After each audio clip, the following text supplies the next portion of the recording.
Hello my dear friend, welcome to education point online. So friend, कैसे हैं आप लोग? गए हो बहुत अच्छे होंगे। मेरे प्यारे बच्चों, आज हम लोग बात करने वाले मैकेनिकल इंजीनियरिंग के 5th सेमेस्टर के सिलेबस के बारे में फॉर आरजीपीवी यूनिवर्सिटी भोपाल।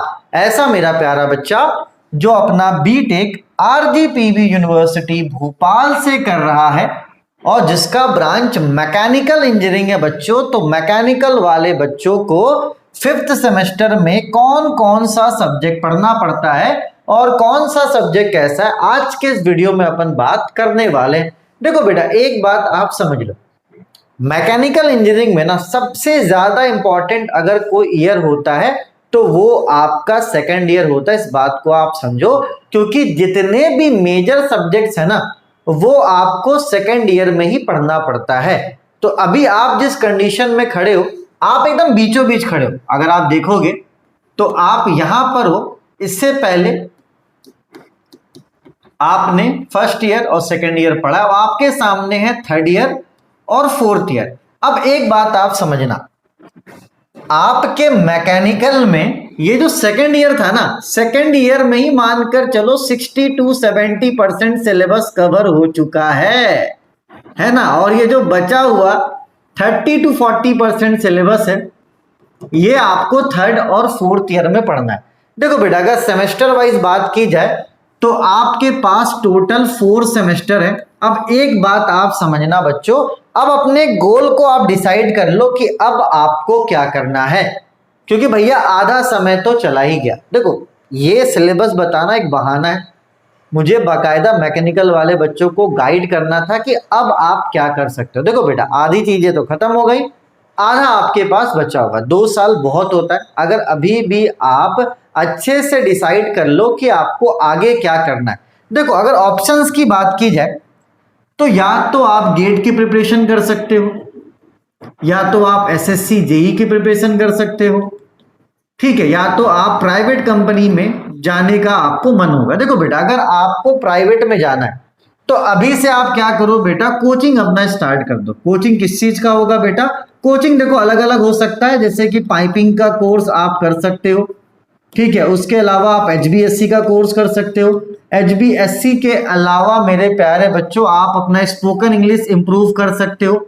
उसके अलावा अगर बात की जाए तो आप कोडिंग सीख सकते हो, ठीक है। कोडिंग भी देखो कहीं ना कहीं मैकेनिकल वालों को काम आता, हो सकता है कोडिंग में आपका इंटरेस्ट जाग जाए, ठीक है। और कोडिंग के अलावा मेरा प्यारा बच्चा, और मैं क्या मिस कर रहा हूं, पाइपिंग हो चुका है, एसबीएससी हो चुका है, स्पोकन इंग्लिश हो चुका है, कोडिंग हो चुका है, और आपका ऑटो कैड आप कर सकते हो, ठीक है। ऑटो कैड आप कर सकते हो। देखो बेटा, सिलेबस में कोई दम नहीं है, इस बात को आप समझना, सिलेबस में कोई दम नहीं है। अगर मैं आपकी जगह पर होता ना, मैं अपना पर्सनल एक्सपीरियंस बता रहा हूं कि अगर मैं आपकी जगह पर होता, पहली बात तो कोई ऐसा सब्जेक्ट नहीं जिसमें आप बैक लगाओ, चाहे जो भी चीज है।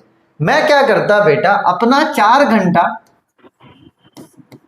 कॉम्पिटेटिव एग्जाम की तैयारी में लगाता। कॉम्पिटेटिव एग्जाम बोले तो जैसे कि गेट हो गया, अगर गेट किसी बच्चे को टफ लगता है तो आप एसएससी जेई के लिए प्रिपेयर कर सकते हो, ठीक है। अलग अलग राज्य में भी जेई का फॉर्म निकलता है। देखो, कोर ब्रांच लियो, आपका मैकेनिकल कोर ब्रांच है तो गवर्नमेंट जॉब के लिए ऑप्शन है आपके पास। मैं 4 घंटा कॉम्पिटिशन को देता और अपने पास रखता 3 घंटे, जिसमें मैं क्या करता बेटा, कोई एक्स्ट्रा कोर्स करता।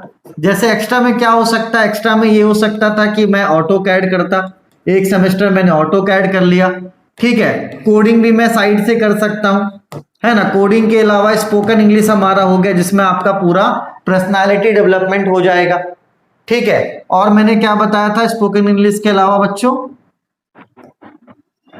हाँ, एचबीएससी का कोर्स आप कर सकते हो और पाइपिंग का कोर्स आप कर सकते हो। एचबीएससी आप कर सकते हो, ठीक है, पाइपिंग का कोर्स आप कर सकते हो, ठीक है। तो और भी मैकेनिकल में कोर्सेस होते हैं जो आप कर सकते हो। तो ओवरऑल अब आपको क्या करना है बेटा, अब आपको एग्जाम के लिए नहीं पढ़ना है। एग्जाम में तो आपको खुद भी पता है कि आप ऐसे ही पास हो जाओगे। अब आप 2 साल अपने ऊपर काम करो, ठीक है। कोई यूट्यूब चैनल देख लो, या तो कोई छोटा सा सस्ता सा अच्छा सा कोर्स ले लो, जिससे आपका ये जो कंपटीशन की तैयारी है ये हो जाए, ठीक है। क्योंकि अगर 2 साल पढ़ने के बाद आप 1-2 साल का गैप लेते हो और उसको रिवीजन करते हो, आराम से हो जाएगा। बस अब क्या है ना, समय को बर्बाद मत करना। मैकेनिकल वाले बंदे क्या करते हैं, समय को बर्बाद कर देते हैं, क्योंकि उन्हें भी पता है कि कोई ऐसा सब्जेक्ट नहीं है जिसमें वो फेल होंगे, तो वो क्या करते हैं, सोकर अपने समय को बर्बाद कर देते हैं। कॉलेज आपको जाना नहीं है, ये आपको भी पता है। तो मैं बस आपको ये बोल रहा हूं कि आप कॉम्पिटिटिव एग्जाम की तैयारी में लग जाइए। जैसे आप कॉम्पिटिटिव एग्जाम की तैयारी में लगेंगे तो आपका जो पिछला सब्जेक्ट है, जैसे सोम हो गया, थर्मोडायनेमिक्स हो गया, टोम हो गया, फ्लूइड मैकेनिक्स हो गया, मटेरियल साइंस हो गया, ठीक है, ये सारे सब्जेक्ट आपके वहां पे कवर अप हो जाएंगे। ठीक है, और अपने पास शाम का समय रखो जहां पर आप स्पोकन इंग्लिश का क्लास ज्वाइन कर लो, अपने इंग्लिश को आप इंप्रूव करो। ठीक है, ऑटो कैड आपको पसंद है, आप ऑटो कैड का क्लास करो, एचबीएससी का पसंद है, एचबीएससी का करो, सीएनसी मशीन का काम करना है, सीएनसी मशीन का करो। तो ये मैं आप पर छोड़ रहा हूं, बस ये मत करना कि सोकर समय मत बर्बाद करना। 2 साल आपके पास है, 2 साल अगर आप पढ़ने का आदत डाल लोगे ना, और 1-2 साल का अगर गैप ले लोगे बीटेक के बाद, मैं आपको गारंटी के साथ बोल रहा हूं कि कहीं ना कहीं आप अच्छी जगह पे चले जाओगे। प्राइवेट कंपनी में भी क्या होता है कि अगर आप नॉलेज लेकर जाते हो ना, तो सभी लोग आपकी रिस्पेक्ट करते हैं यार, चाहे वो जूनियर हो सीनियर हो, है ना। नॉलेजेबल इंसान का हर इंसान क्या करता है, रिस्पेक्ट करता है। तो बस अपने माइंडसेट में अब एक बात आप डाल लो कि भाई साहब आपको क्या है, अब इस एग्जाम के लिए नहीं, 2 साल आपके पास है, 2 साल में आपको ओवरऑल अपने आप को इंप्रूव करना है। 4 सेमेस्टर, जैसे मान लो इस बार आपने स्पोकन इंग्लिश ऑटो कैड कर लिया, अगले सेमेस्टर में आपने कोडिंग कर लिया, ठीक है, उसके अगले सेमेस्टर में आपने एचबीएससी का कोर्स कर लिया, उसके अगले सेमेस्टर में आपने सीएनसी का कोर्स कर लिया। ठीक है, तो जो आपको पसंद है, ये मैं बस एग्जांपल्स दे रहा हूं, और भी बहुत सारे ऑप्शंस हो सकते हैं। ठीक है, ऐसा नहीं, ये मैं बस आपको एग्जांपल दे रहा हूं, ऑप्शंस आपके पास बहुत सारे हैं। ठीक है भैया, तो बस उनमें आप लग जाओ।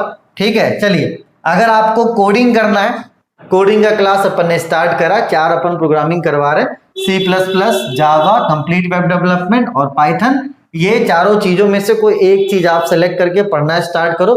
देखो, पढ़ना कभी भी बुरा नहीं होता भाई, मैं खुद मैकेनिकल का स्टूडेंट हूं। मैकेनिकल वाला बंदा मतलब ओवरऑल कुछ भी दे दो, कोडिंग करवा लो, कर देंगे, सोम पढ़वा लो, पढ़ लेंगे भाई साहब।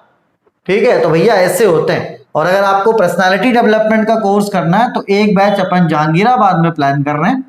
ठीक है, तो उसके लिए आपको लिंक मैं डिस्क्रिप्शन पे दे दे रहा हूं, आप उस व्हाट्सएप ग्रुप में ज्वाइन हो जाना। जब भी क्लास स्टार्ट होगा तो डिटेल्स आपको वहीं पर बता दिया जाएगा। ठीक है, चलो बेटा, सब्जेक्ट की बात की जाए कि आपको 5th सेम में कौन कौन सा सब्जेक्ट पढ़ना। आईसी इंजन थ्योरी है, सेल्फ प्रिपेयर आप कर सकते हो। मैकेनिकल वाइब्रेशन एक अच्छा सब्जेक्ट है। वाइब्रेशन आप क्या करना, यूट्यूब में सर्च करना, जो आपको अच्छा लगे, जो टीचर अच्छे से पढ़ा रहा है, तो आप क्या करना बेटा, वाइब्रेशन का जो भी है आप उसको पढ़ना शुरू कर दो। बाकी देखो, ये 3 में से एक सब्जेक्ट कोई आपको पढ़ना होगा, तो आप पता कर लो कॉलेज वाले ने कौन सा सब्जेक्ट सेलेक्ट किया है।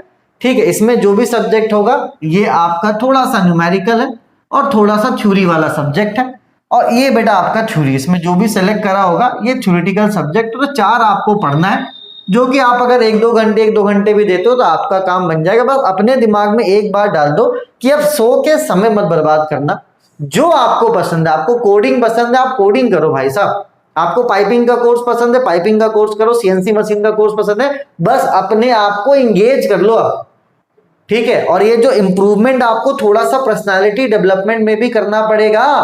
2 साल बाद जब नौकरी लेने जाओगे, ठीक है, और अगर आप अच्छे से बोल नहीं पा रहे हो, भले बहुत नॉलेज है, तो वहां पे क्या चीजें फिर खराब हो जाती है इंटरव्यू में। तो अभी आपके पास समय है बच्चों, आपको भी पता है कि ये सब्जेक्ट ऐसे नहीं, और मुझे भी पता है आप नहीं पढ़ने वाले, एग्जाम आएगा तभी आप पढ़ोगे।